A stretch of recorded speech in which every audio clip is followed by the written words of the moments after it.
অভিনন্দন জানিয়েছি যে তারা আজকে এসছেন এবং বসেছেন বলে, এবং আমরা উভয় পক্ষই খুশি যে আমরা এতক্ষণ ধরে বিস্তারিত আলোচনা করতে পারলাম বলে।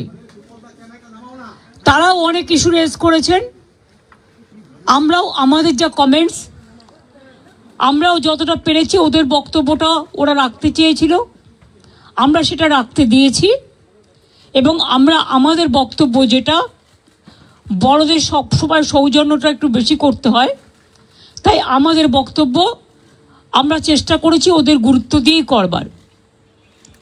আপনারা জানেন সিবিআই যে কেসটা তদন্ত করছেন, অভয়া পরিবারকে অভয়ার উদ্দেশ্যে শ্রদ্ধা জ্ঞাপন করে মিটিংটা আমি শুরু করেছি পরিবারকে সমবেদনা জানিয়ে।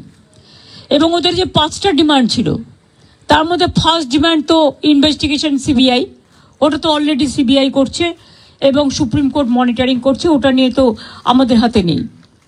প্লাস ওদের 4টে ডিমান্ড ছিল।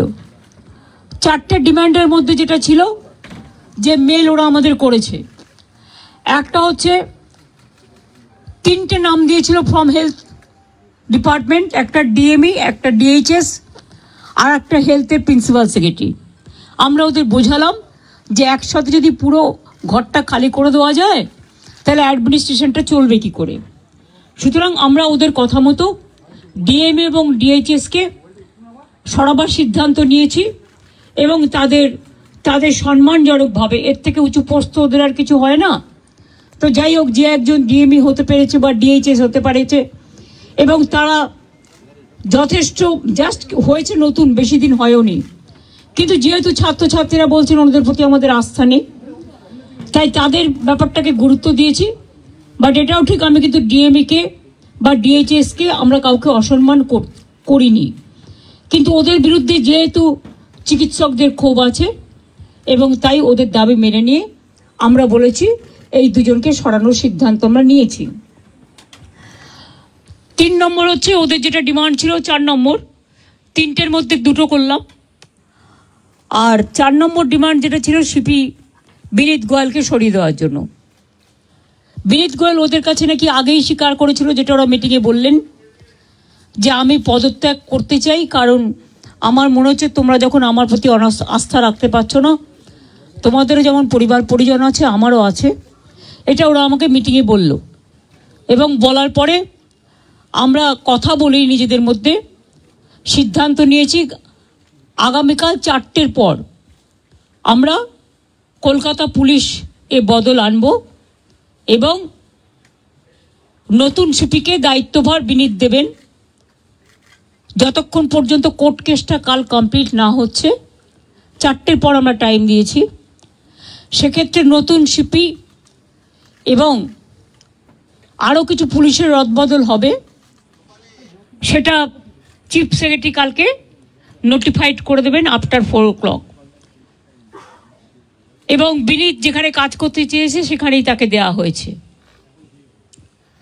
আমরা এটাও বলেছি, দেখো পুলিশ আমাদের ফোর্স এবং তারা সারাক্ষণ কাজ করেন, তাদের দিকটাও আমাদের দেখা উচিত থেকেই।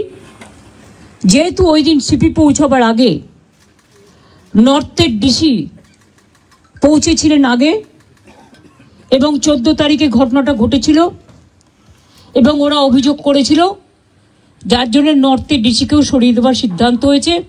ওখানে কাকে দায়িত্ব দেওয়া হবে সেটা কালকে ডিসাইড হবে।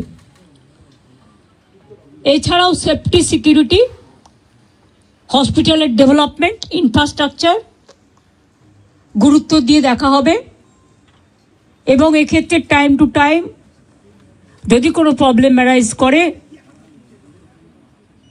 চিফ সেক্রেটারির আন্ডারে একটি কমিটি বানিয়ে দেওয়া হয়েছে, যেখানে চিফ সেক্রেটারি নিজে দায়িত্ব নিয়ে ওরা যদি কথা বলতে চায়, chief secretary, home secretary, DG CP থাকবেন, তারা তাদের বক্তব্য জানাতেই পারেন।